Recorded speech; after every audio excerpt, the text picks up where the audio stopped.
Nate, your M5 has exhaust on it again. Monday, when the lift is fixed, this cable snapped the other day. This is the cable that runs over the top of the lift, and as you release the locks, this side still works, but we're not driving that side, so it doesn't work.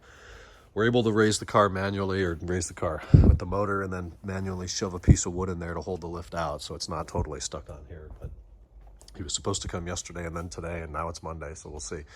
But exhaust is on. Monday, it's ready to come down and test drive, scan and clear codes a bunch of times, calibrate what needs to be calibrated, get an alignment, inspect for leaks, replace the underbelly pants. That's going to be the remainder of the work scope as we know it right now.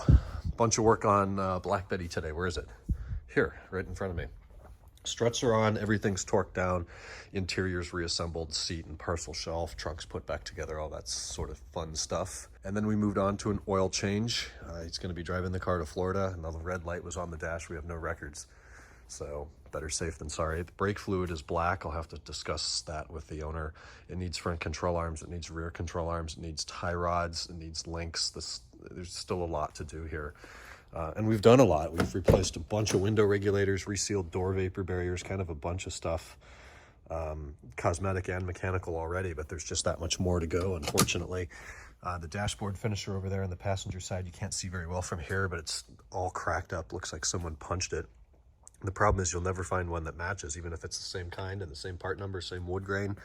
They just don't match. They're all exposed to different conditions, and even when they put these together by hand, I think they picked them out by hand to get sets that were close. Toledo's back up here on the lift. It kind of feels like the rear suspension falls into holes. You go over a bump, and let's say it's on the left side of the car, and as the rear wheel goes over that bump, the whole thing just like dips down and sways over. And we've done a full suspension on this, and everything's tight and torqued, and it's aligned.